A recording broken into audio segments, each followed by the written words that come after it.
Bueno, David, cuéntanos en primer lugar, ¿por qué Madrid y por qué 1987?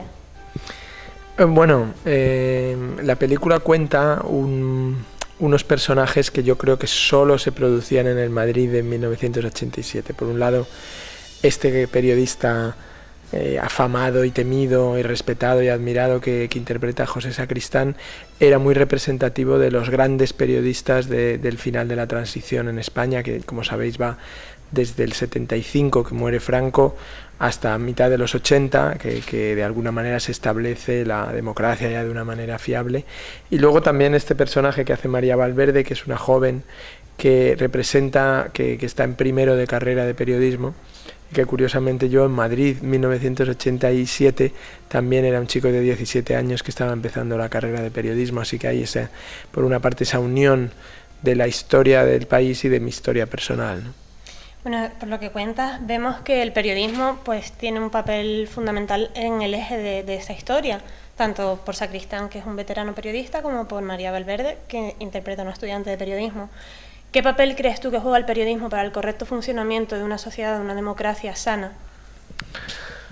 Bueno, es curioso porque el periodismo está atravesando una crisis empresarial muy similar a la crisis que está atravesando el resto de industrias y de empresas en toda Europa, ¿no?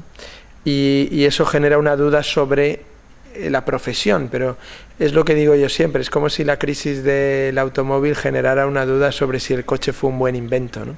Está claro que el periodismo es un buen invento y que la democracia no puede sobrevivir sin un periodismo sano, sin un periodismo equilibrado, sin un periodismo directo y libre, ¿no? Y por lo tanto yo no estoy tan preocupado por el futuro del periodismo como por el futuro de la empresa periodística. Creo que ahí es donde vamos a pasar más dificultades, ¿no? Pues porque los conceptos de publicidad o los conceptos de beneficio o los conceptos de influencia política que tienen los medios han cambiado mucho en los últimos años con la llegada de las nuevas tecnologías y de más elementos de la modernidad, y lo que tiene el periodismo es que encontrar su sitio, y sobre todo los periodistas, encontrar el lugar desde el que pueden seguir haciendo el servicio que un país necesita, que un continente necesita, que es el servicio periodístico, que consiste simplemente en denunciar la mentira, en dar datos, en ofrecer diferentes puntos de vista y en no permitir que los discursos dominantes se conviertan en discursos apabullantes, ¿no? Ya bastante es que son dominantes. Entonces quizás ese ha sido el fallo del periodismo desde 1987, por ejemplo, que es la fecha de tu película, hasta ahora, en el que desde el punto de vista de la sociedad no cree hoy en día en el periodismo. Está infravalorado. ¿Puede ser ese un fallo de los periodistas, el haberse sometido en exceso a los regímenes económicos? Sí, yo creo que una de las razones por las que han perdido influencia social es porque el periodismo responde de alguna manera al poder económico. Entonces llenan los medios de lo que tiene más propaganda, dejan que los medios sean altavoces de quienes colocan la publicidad, de quienes tienen, digamos, gabinetes de prensa o representación mayor que los demás, y por lo tanto el medio va perdiendo y el periodista va perdiendo influencia social, porque por hablar solo del cine, si los periódicos y las revistas y las televisiones a lo único que se dedican es a comentar las películas más taquilleras, hay un momento en el que la propia taquilla es más importante que los medios, porque la taquilla es la que de alguna manera define el éxito y el fracaso. Entonces, si los medios aceptan eso, pierden su influencia, pierden su importancia. Entonces, yo creo que lo que sucede es que los medios deben de una vez por todas recuperar su autoestima, para que la estima también sea ajena a ellos. Y eso pasa por hacer bien su trabajo, por ser influyentes, por seguir ejerciendo la crítica, por seguir ejerciendo el comentario, por seguir asomándose también a aquello que es minoritario, también a aquello que no está dentro de los planes de la gran empresa, ¿no? Y ahí yo creo que es donde los periódicos han perdido sitio. Y cuando digo periódicos, bueno, me refiero a la prensa en general. Pero también creo que ha habido otro rasgo que les ha perjudicado mucho, que es que las empresas periodísticas han crecido y han crecido diversificando mucho sus intereses, quizá demasiado. Se han convertido aparte de dueñas de un periódico, de una cadena de televisión o de una radio, se han convertido al mismo tiempo en agencias inmobiliarias, en editoriales, en productoras de formatos televisivos, no sé, en todo tipo de negocios adyacentes, música, etcétera, etcétera, que de alguna manera delimita la credibilidad de los medios, ¿no? Yo creo que necesitas transmitir a la gente que no tienes intereses sobre lo que hablas, porque si no la gente de alguna manera va desconfiando y va poniendo como la sospecha detrás de todo lo que dicen, ¿no? ¿Y qué valoración haces? Es una pregunta de ultísima actualidad. Lo que ocurrió ayer, que el Partido Popular pues ha vuelto a la antigua forma de volver a elegir al presidente de la corporación, que ahora ya no tendrá que ser elegido por 2/3 del Congreso, sino que puede ser directamente por mayoría. Sí, lo acabo de leer en el periódico porque estaba aquí en Londres y no lo había leído.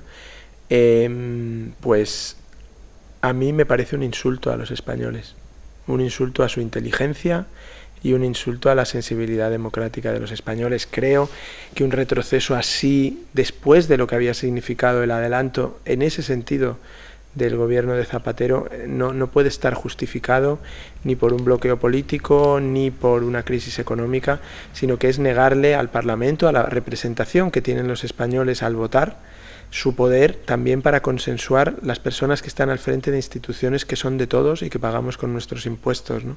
Creo que ahí los políticos se vuelven a hacer un flaco favor a sí mismos y niegan su propia representatividad. Es decir, en el fondo Rajoy o el Partido Popular a quien insulta en primera instancia es al Parlamento, lo convierte en una cámara sin importancia, en una cámara sin decisión, en una cámara despreciada, ¿no? Por lo tanto, que no se extrañen si eso a lo que conduce es a que el propio pueblo les desprecie también.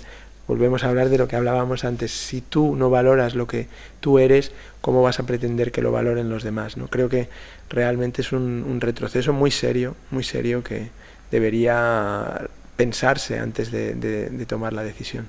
¿Qué futuro le espera a Ángela, esa estudiante de primero de periodismo? Cuando acabe la carrera, ¿tendrá que afiliarse al PP para poder trabajar en televisión española? ¿O cuál es el futuro? A la Ángela de hoy, ¿no? Sí. A la chica que estudia periodismo hoy o al chico que estudia periodismo hoy. Creo que le espera el mismo futuro que teníamos en el 87. Más o menos las cosas ya estaban como están ahora, muy dominadas por el sectarismo político, por el negocio. Y entonces lo único, o lo que la película se transmite y lo que me gustaría transmitir a la gente es que solo la vocación, solo las ganas de hacer bien un oficio, por encima de las circunstancias, por encima de las dificultades, es lo que va a salvar a esa persona. Y al final lo importante en esta vida es hacer aquellas cosas en las que tú crees y hacerlas con la vocación juvenil que te llevaron a estudiarlas y a emprenderlas, ¿no? Si pierdes eso por el camino, hay muchas razones para prostituirse, hay muchas razones para tirar la toalla, pero ceder a ellas yo creo que es tirar la vida, ¿no? Y yo creo que para las personas hoy en día, como hace ya 20 años, creo que su profesión y su trabajo debe ser una cosa que les dé placer, que les mantenga despiertos, que les mantenga vivos, y hay que buscarlo, hay que pelear para ser fiel a lo que te llevó a estudiar periodismo, y tanto a un chico de hoy como a un chico de hace 20 años. Y volviendo a la película en sí, es una película con muy poco presupuesto, que ha sido rodada prácticamente en un mismo escenario, casi todo se desarrolla en un cuarto de baño. ¿Qué porcentaje dirías que hay en esta película de teatro, que podría interpretarse como una obra teatral, y qué porcentaje de poesía? Mira, es curioso, cuando yo fui a estudiar guión de cine a Estados Unidos, me encontré con un profesor de guión allí que lo que nos decía es: tenéis que leer mucha poesía. La poesía es la influencia mayor sobre el cine, más que la literatura, más que el propio cine, porque la poesía resuelve las emociones con una imagen, ¿no? Y creo que ese poder metafórico del cine es muy importante, y creo que tenía razón ese profesor, y hay que seguir trabajando por ahí, ¿no? Entonces, al final, yo creo que las películas son más la resonancia que tienen metafórica que lo que cuentan en sí mismo. Al final las historias están casi todas contadas, es los personajes, la situación, la resonancia, la manera de contarlo, lo que tiene más importancia. Entonces creo que realmente el cine es un arte poético más que un arte narrativo, y por lo tanto tiene que estar presente, ¿no? Entonces, aunque en Madrid 1987 se habla y se enfrentan los personajes, digamos, encerrados en una habitación, casi es un duelo de la palabra, ¿no?, de uno contra el otro. Sin embargo, sí creo que por debajo de las palabras van las actitudes también, ¿no? Y al final es lo que más importa en una película, lo que te llevas de los personajes a casa. Igual que tú de una persona no te llevas sus palabras, sino que te llevas lo que queda de él, algo que te transmite. Creo que una película también tiene que ser así. Y en el cartel de la película, en el que se ve a María Valverde en un semidesnudo de espalda, ¿es poesía o es un reclamo erótico? No, si fuera un reclamo erótico no se la vería de espaldas, se la vería de frente. No, al revés, es un homenaje a Dalí, ¿no? A ese cuadro tan bonito que tiene Dalí de su hermana asomada en una ventana. Creo que además es muy hermosa, ¿no? La imagen. Y no, la película decepcionará a los que vayan buscando un reclamo erótico, porque no es una película que esté jugada morbosamente, ¿no? La desnudez, sino todo lo contrario. Más bien es una película que los espectadores que disfrutan la película se olvidan de que los personajes están desnudos muy rápido, porque el director ha intentado que se olviden de que están desnudos. Simplemente lo que ha generado es una situación que a ellos les obliga a no tener detrás de algo con lo que parapetarse, ¿no? Pero ya te digo, no es una película erótica en ningún sentido, no porque esté yo en contra del cine erótico, que me parece perfecto, pero que cuando quiera hacer una lo haré claramente, no hará falta que haya ningún poder metafórico. Y ya hace una semana que la película se ha estrenado en España, se Sí. estrenó la semana pasada. ¿Cómo ha sido la primera semana? Bueno, la película se ha estrenado en España, eso, hace una semana en un circuito muy reducido. Están solo 9 salas en toda España, entonces claro, tiene una explotación muy pequeña, muy limitada, y por ahí va bastante bien, armando bastante ruido, y la gente se está familiarizando con ella, o sea que estamos muy contentos. No hemos podido hacer un lanzamiento más grande porque el momento es complicado para encontrar sitio en las salas y abrirte ahí un hueco más importante, pero tienes que trabajar con lo que tienes y las cosas van bien por ahora. ¿Y crees que un festival de cine español como este que se celebra en Londres, y supongo que se celebrarán muchos otros en otras ciudades europeas, contribuye a que personas que no conozcan nuestro cine se sientan atraídas y tengan curiosidad por ir a verlo, que simplemente es un reclamo para españoles que viven en el extranjero, que cada vez son más, sí, y que son principalmente el público que viene a esta sí, película? no lo sé porque hay que ver un poco cómo funciona, ¿no? Pero sí me da la sensación que a veces pasan las dos cosas, que es como, depende del país. Hay países que tienen una colonia española o hispana, incluso muy grande, y entonces la película española que llega inmediatamente les atrae, les vuelve a acercar a su idioma, vuelven a disfrutar esa tarde. Hay otros países que, teniendo una colonia menor, lo que buscan también es encontrar, digamos, ese público local, ese público extranjero que se acerca a las películas. Los conozco de los dos tipos, he estado en todo tipo de festival.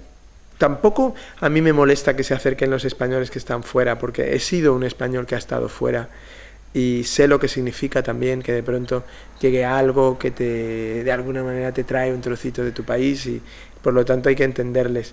Y luego es verdad que la estructura muchas veces del festival mismo es la que está anclada o en el reclamo de los españoles, de las instituciones españolas, o es un salto, digamos, promocional hacia afuera, pero en general suele venir más de la distribución, o sea, del negocio cinematográfico viene más que la película viaje hacia el público extranjero, ¿no? Es decir, siempre será más importante que un distribuidor compre la película, la ponga en unas salas y se juegue su dinero, que un festival para alcanzar, digamos, al público en Londres o al público en Estados Unidos o en Francia, etcétera, cuando llegamos. Yo al menos eso noto, ¿no? Siempre que te imbricas en el negocio hay alguien facilitando, digamos, la puerta de acceso a tu película para un extranjero, ¿no? Pues muchas gracias por la entrevista. Nada, un placer, encantado. Esto ha sido todo.